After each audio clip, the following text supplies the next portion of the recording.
Boa tarde a todos. Eu sou Ana Beatriz Magalhães, moderadora do evento.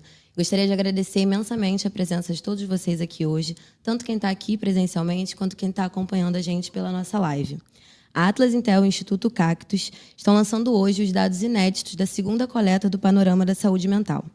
E é com grande entusiasmo que podemos acompanhar a evolução da saúde mental dos brasileiros a partir desse panorama. Então, vamos ouvir algumas palavras dos líderes do Instituto Cactus e da Atlas Intel, Andrei Roman e Maria Fernanda.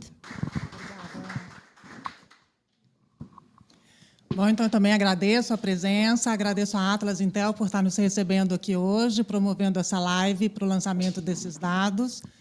O meu nome é Maria Fernanda Rezende Quartiero, eu sou uma mulher branca, de cabelos longos, pretos, levemente grisalhos. Estou usando uma blusa amarela e óculos de leitura. Eu sou fundadora e diretora do Instituto Cactus, uma organização independente e dedicada a ampliar e qualificar o ecossistema da saúde mental por meio de projetos voltados à prevenção de doenças e à promoção da saúde mental. Hoje, nós temos o prazer de lançar a segunda coleta do Panorama, uma ferramenta essencial para a geração de dados atualizados, consistentes e contínuos sobre a saúde mental do nosso país. É sempre bom reforçar que a ideia para esse projeto surgiu de um sentimento de carência de informações e da necessidade de entendermos a realidade vivida pelos brasileiros no que diz respeito à saúde mental. Foi essa necessidade que nos motivou a criar uma forma de monitorar e coletar dados sobre a saúde mental da população, de forma constante e periódica. É ver no que já está posto, só que de uma outra forma, o que nunca foi visto antes. Como, por exemplo, o que foi evidenciado sobre as questões financeiras, os dados sobre o sono e insegurança alimentar nessa segunda coleta.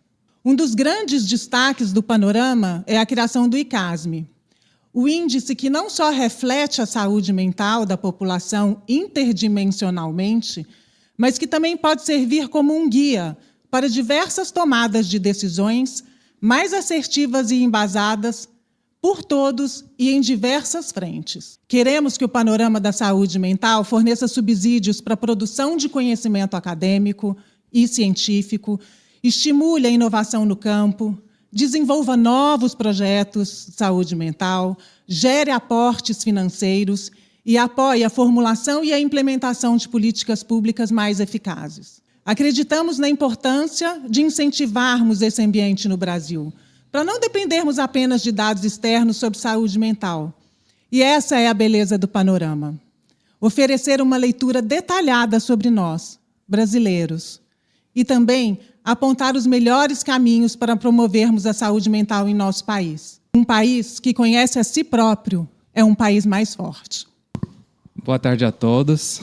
A Atlas Intel tem um grande prazer de lançar hoje, em parceria com o Instituto Cactus, a segunda rodada do Índice Contínuo de Saúde Mental dos brasileiros. Se trata de um estudo inovador, porém baseado numa metodologia científica muito robusta, aplicada internacionalmente, que buscamos aplicar pela frente em muitas próximas rodadas para poder entender a dinâmica da saúde mental, um tema que é tão importante quanto outros, como crescimento econômico, desemprego, inflação.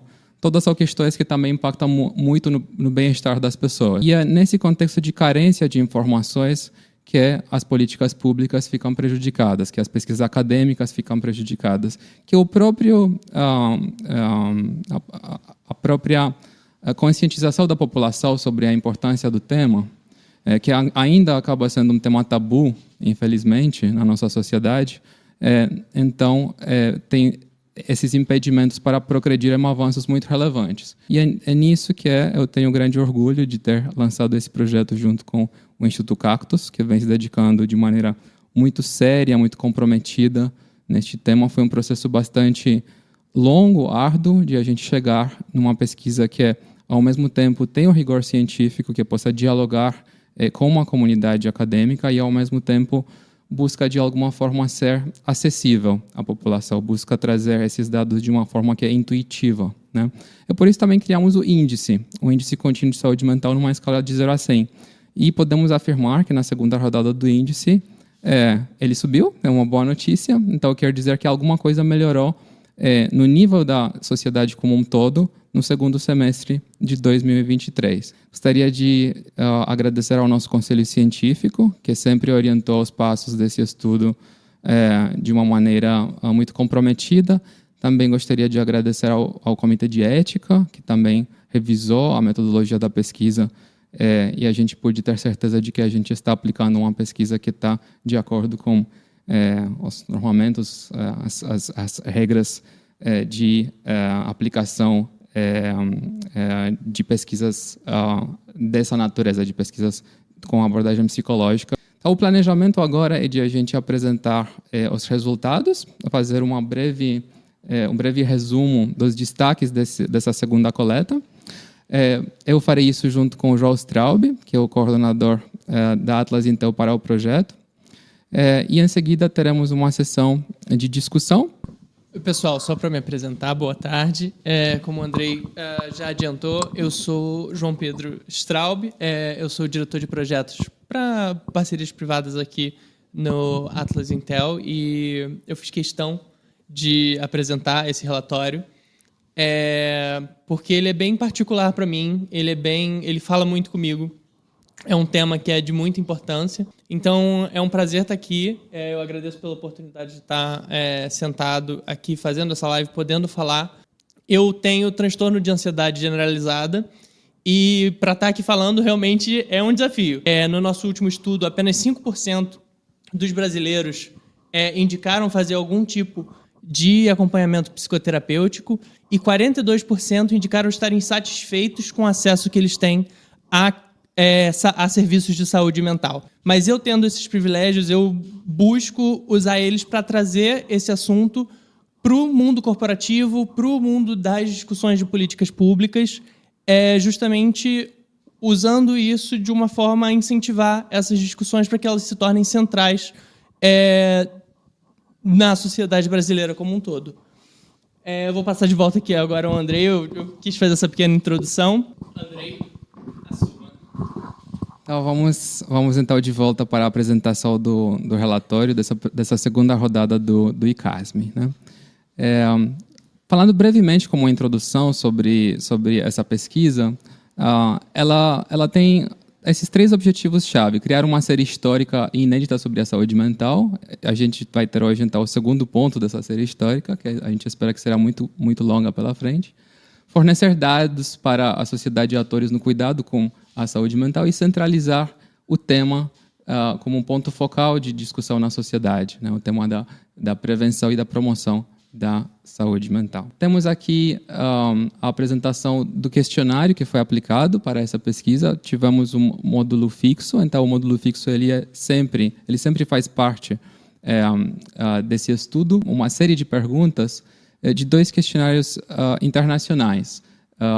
General Health Questionnaire, a versão com 12 indicadores, e o Patient Health Questionnaire, com 9 indicadores. São basicamente 2 ferramentas de estudo, de triagem para questões relacionadas à saúde mental no ambiente clínico, né?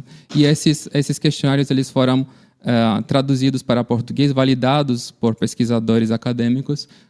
Então, eles oferecem uma solidez metodológica para o tema e possibilitam o quê? Fazer comparações em tempo da temática que a gente estuda e fazer comparações com outras geografias, outros países da Europa, outros países vizinhos conosco, para entender como que essas questões de saúde mental ocorrem hoje no Brasil em comparação internacional. Também temos um módulo variável nessa segunda rodada. O módulo variável quer dizer que cada vez, em cada aplicação da pesquisa, teremos perguntas novas, como um foco específico. Dessa vez, o que tivemos no módulo variável foi um foco específico em sintomas de ansiedade, né? Temos aqui o João, que tratou da experiência dele. É um tema de grande interesse hoje, por conta da prevalência, né, e do impacto que ele tem na nossa sociedade. Então, esses foram os dois módulos, o módulo fixo e o módulo variável. Isso foi aplicado no contexto de uma amostra representativa da população brasileira. Tivemos uma amostra de 3.266 respondentes, todos acima de 16 anos. Isso possibilita uma pesquisa que tem uma margem de erro relativamente pequena, de 2 pontos percentuais, pequena não apenas em geral, mas também ao nível de cruzamentos específicos. É muito importante a gente ter essa segmentação bastante granular das pessoas que participam do estudo, né? Justamente isso que o estudo busca revelar. Como que é a experiência de homens versus mulheres, de católicos, evangélicos versus pessoas que não são crentes, por exemplo. Temos diversas variáveis de ponto de vista de caracterização socioeconômica, né? Desde a população economicamente ativa ou não ativa, empregados, não empregados, tipos de ocupação. Também temos questões relacionadas à raça e também, nesse sentido, a pesquisa traz um elemento muito importante de análise, que é a experiência de aqueles com uma identidade de gênero, uma orientação sexual que não seja a maioria, né? que seja parte de uma minoria deste ponto de vista. Os transgêneros, os homossexuais, os bissexuais, a gente verá nos resultados da pesquisa que tem índices de saúde mental pior, e isso é um ponto claro de atenção, né? Em termos de entender o porquê dessas experiências e também como que isso poderia estar endereçado. O ICASME, o Índice Contínuo de Avaliação da Saúde Mental, é um índice expressado numa escala de 0 a 100, que contempla 3 dimensões: confiança, vitalidade e foco. São, efetivamente, as dimensões utilizadas no GHQ-12, no General Health Questionnaire, aquele estudo internacional que eu já mencionei. Eles foram agrupados nessas categorias a partir de uma análise fatorial, então não foi uma categorização arbitrária, mas foi uma categorização por conta de uma análise estatística dos resultados. A análise fatorial acaba resultando nesses 3 fatores dominantes, com correlações entre os subíndices aqui apresentados. E então, a gente apresenta a dinâmica da pesquisa nessas 3 categorias importantes, nessas 3 dimensões. A confiança é representada por uma nuvem na nossa representação gráfica. O foco é representado por um olho, vocês podem ver aqui no meio, e a vitalidade é representada por uma estrela. Possibilitou dessa maneira que a gente possa entender a diversidade das experiências de saúde mental nessas 3 dimensões. É possível ter muita confiança, por exemplo, mas não ter tanto foco. É possível ter bastante vitalidade, mas justamente porque tem tanta vitalidade, não ter tanto foco. E essas experiências, elas caracterizam, então, uma diversidade muito grande em termos de diferentes constelações possíveis a nível dessas dimensões.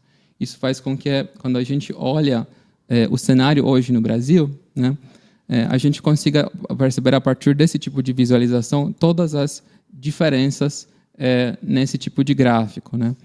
A gente já pode observar, a partir dessa comparação, algumas dinâmicas importantes e preocupantes ao mesmo tempo. Podemos perceber, por exemplo, que o ICASME das mulheres é principalmente afetado pelo componente de confiança. Dá para perceber que a nuvem, no caso das mulheres, ela é menor do que no caso dos homens. Também existe uma dinâmica um pouco semelhante com a vitalidade, mas não com o foco.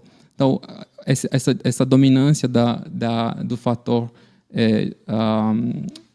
de confiança, ela acaba sendo bastante interessante de analisar no caso das mulheres. No caso dos jovens, até 24 anos, o resultado da pesquisa é realmente muito preocupante. Dá para ver já nessa visualização gráfica.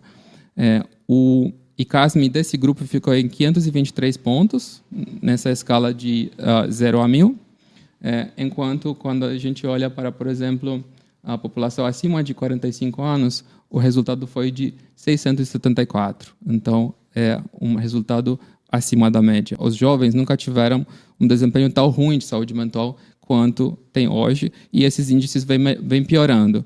Então, por conta disso, é muito importante ter esse tipo de estudo para efetivamente medir qual que é a rapidez ou a velocidade dessa piora, ter dados sólidos sobre esses segmentos dos mais jovens e, a partir disso, encaminhar, então, políticas públicas para tratar do tema, que é um tema extremamente relevante.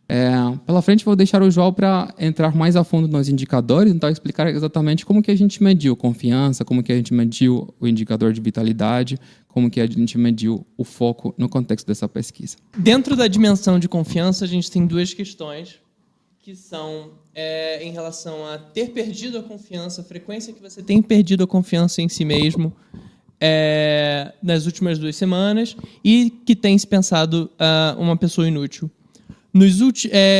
Um sinal positivo que indica até o fato de confiança ter sido o melhor desempenho do brasileiro foi que 56% ou mais da metade das pessoas disseram não ter, em momento algum, durante as 2 semanas, perdido a confiança em si mesmo.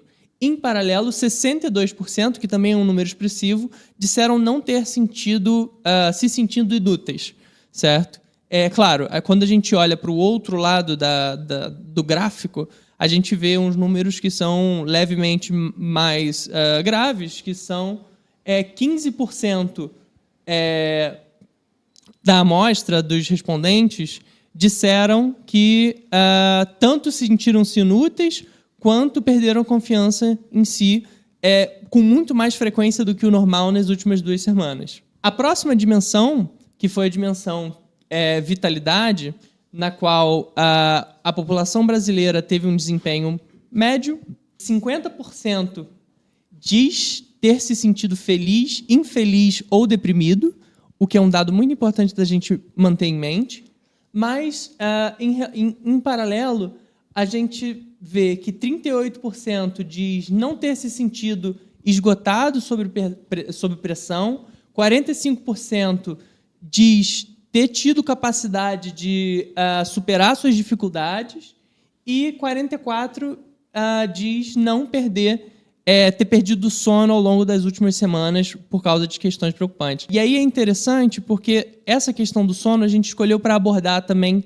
mais aprofundadamente dentro desse relatório, certo? A gente mais para frente vai ver uns dados específicos sobre o sono, mas a gente já vê aí que pelo menos 33% dos respondentes disseram ter, em algum momento, perdido o sono por causa de preocupações, certo? E aí, por fim, a gente entra na dimensão que possui mais categorias dentro, que é a de foco, que foi que a população brasileira, mais uma vez, teve um desempenho abaixo do esperado, certo? A gente vai ver na série temporal logo, mas eu queria só reforçar que os piores indicadores foram estar sentindo que está desempenhando um papel útil na vida, conseguir se concentrar naquilo que faz bem e realizar com satisfação as suas atividades do dia a dia, certo? Então, a gente teve 25% da amostra dizendo que não está desempenhando um papel útil na vida com mais frequência do que o normal, com muito mais frequência do que o comum, 22% falando que não consegue se concentrar e 20% dizendo que não tem satisfação nas atividades que faz no dia a dia, certo? Passando mais para frente, a gente consegue ver a evolução temporal. Como o Andrei mencionou, a gente teve uma melhora em relação aos resultados do primeiro semestre de 2023, mas a gente ainda vê que é muito estável. O tema da saúde mental ele é um tema muito complexo, ele é um tema muito multifacetado. Então, não é esperado que, assim, no curto prazo de um semestre para o outro, a gente vai ver uma grande queda, uma grande variação. Mas por isso que é importante a gente ter a série temporal, porque a gente começa a identificar tendências e padrões que daqui a 5, 6 coletas a gente vai poder falar, olha, realmente tem alguma coisa aí, certo? E aí, a gente, como eu disse, a gente entrou em questões da vida cotidiana e como isso afeta a saúde mental das pessoas. Mais uma vez, como no primeiro relatório, a principal questão foi preocupação econômica, certo? Aqui a gente teve 82%, 82% das pessoas relataram terem se preocupado financeiramente pelo menos uma vez nas últimas 2 semanas antes de serem entrevistadas. Isso é um dado que a gente viu no primeiro relatório e a gente falou, olha, tem alguma coisa aí, vamos explorar um pouco mais a fundo, e que nos levou a adicionar uma nova pergunta nessa questão sobre rotinas e atividades cotidianas, que é sobre segurança alimentar. Se você teve que abrir mão de fazer alguma refeição por causa de questões financeiras. E 22% dos respondentes disseram que tiveram que abrir mão pelo menos uma vez nas últimas 2 semanas por causa de questões financeiras. E outra questão que a gente ressaltou também foi o sono. 71% relataram ter dormido menos de 6 horas por noite, pelo menos uma vez nas últimas 2 semanas, e 62% declararam que sentiram forte sonolência pelo menos uma vez durante as 2 últimas semanas. Aqui só mostrando um pouco mais a fundo os dados. Podemos passar. E aí a gente vê aqui, pessoas que se preocuparam com a condição financeira tiveram 3 vezes ou mais, tiveram um ICASM de 524 pontos, enquanto pessoas que não se preocuparam com a situação financeira em momento algum tiveram de 761 pontos. A gente está falando de uma diferença de 240 pontos entre um e o outro, certo?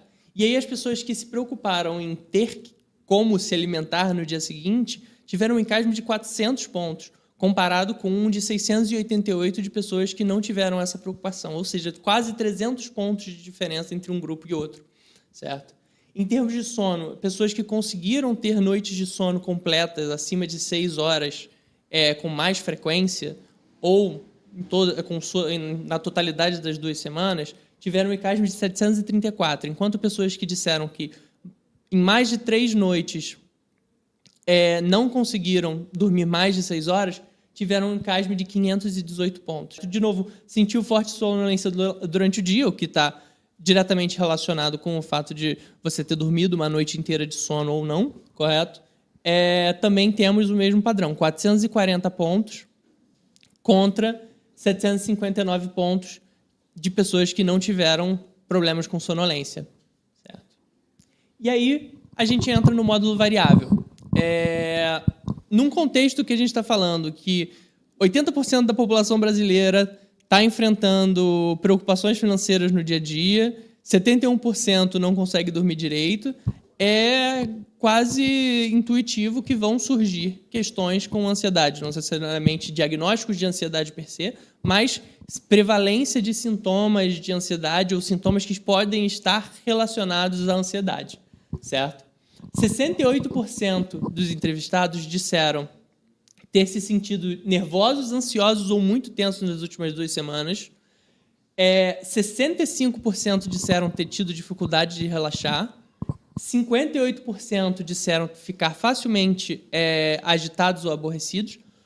E 57% incapazes de controlar a preocupação, controlar suas preocupações. Isso é mais da metade da amostra. E aí, em relação a diagnóstico de ansiedade, a gente vê que 55% da população brasileira não buscou um médico para se diagnosticar com ansiedade, o que é considerável, porque não necessariamente essa pessoa tem necessidade de buscar um diagnóstico de ansiedade, mas a gente vê que, pode clicar só mais uma vez, 26% relatou ter recebido algum diagnóstico de transtorno de ansiedade, seja por médicos especializados psiquiatras ou por clínicos gerais, profissionais de saúde em geral, certo? E nesse contexto que a gente vê, novamente, estresse, insônia, problemas financeiros, a gente vê que o brasileiro, ou qualquer população, precisa buscar formas de resiliência. E a gente vê que 74% dizem ter se esforçado para fazer alguma coisa em relação à situação em que se encontra, o que é bem interessante, porque quando a gente volta no dado sobre confiança, a gente vê que confiança é a dimensão na qual o brasileiro se sai melhor. A gente vê que 56%, 53% buscaram algum tipo de ajuda, seja na compreensão de alguém, na conversa com alguém, no pedido de conselhos ou ajuda, ou em buscar apoio emocional. E aí, por fim, no nosso próximo relatório, a gente debateu bastante aqui dentro entre as equipes Atlas e Cactus, qual seria o foco da nossa terceira coleta, do nosso terceiro módulo variável. E a gente chegou à conclusão que a gente não tem como explicar nenhuma dinâmica sociodemográfica, socioeconômica atual que não perpasse a internet, que não perpasse o uso de redes sociais, certo? Então, a gente falou, vamos então incluir uma pergunta já nesse relatório, nessa coleta. A gente faz uma provinha prévia do que vem por aí, para no terceiro relatório a gente fazer um deep dive, um mergulho bem a fundo, perguntar coisas mais aprofundadas mesmo sobre o uso das redes sociais, o uso estar online e como isso afeta a saúde mental. 37% disseram consumir por mais de 3 horas, 36% disseram consumir entre 1 e 3 horas, 21% disseram consumir até 1 hora de redes sociais e 6,5% disse não ter usado redes sociais de forma alguma. Tá? E aí a gente vê que, na verdade, a gente tem um resultado bem particular, bem peculiar, que o ICASM ele é mais baixo nos dois extremos. Tanto as pessoas que mais utilizaram de uma forma mais frequente a internet, mais de 3 horas, que tiveram um ICASM de 610, e pessoas que não utilizaram de forma alguma, com 570. Esses foram os dados do relatório. A gente queria agradecer a toda a equipe do Cactus e da Atlas que participou, da coordenação, até a análise dos dados, até o design gráfico, até os engenheiros de softwares que tiveram por trás. A gente queria agradecer o Conselho Científico também, que o Andrei já agradeceu no início, só passar rapidinho. Que eles apoiam a gente e permitem a gente ter um respaldo científico por trás do que a gente faz, certo? E também o Comitê de Ética que aprovou o estudo em 2022. O relatório está disponível no nosso site. Qualquer pessoa que tenha interesse pode se cadastrar lá, entrar, que vai ter acesso ao relatório completo. Para começar aqui, as perguntas que a gente recebeu, né, dos nossos telespectadores e pessoas presentes. A primeira pergunta aqui que a gente tem a partir desses dados, qual o foco que vocês acham que o poder público deveria ter para tratar do tema de saúde mental? Quem vai começar?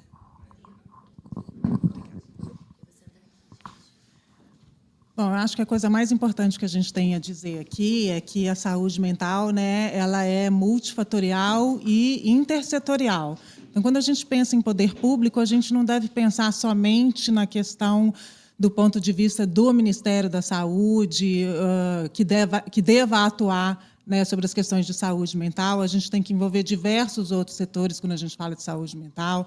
A gente tem que falar sobre educação, a gente tem que falar sobre violência, a gente tem que falar sobre empregabilidade. Então, quando a gente pensar em políticas públicas, eu acho que a gente tem sempre que começar a incorporar o prisma da saúde mental no desenvolvimento de todas elas, né? Seja qual for o setor ou quem a gente queira atingir, a gente tem que incorporar essa lente da saúde mental. Eu acho que as políticas, né, para o nosso país, vindo do Ministério das Mulheres, quando a gente for desenvolver regras dentro da nossa BNCC, a gente incorporar o prisma da saúde mental para os nossos jovens e adolescentes.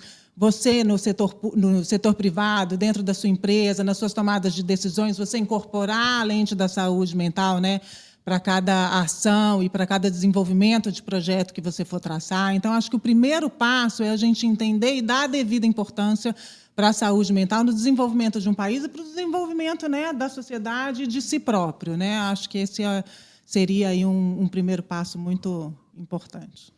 Parabéns pela apresentação. Foi ótimo aprender mais sobre o panorama.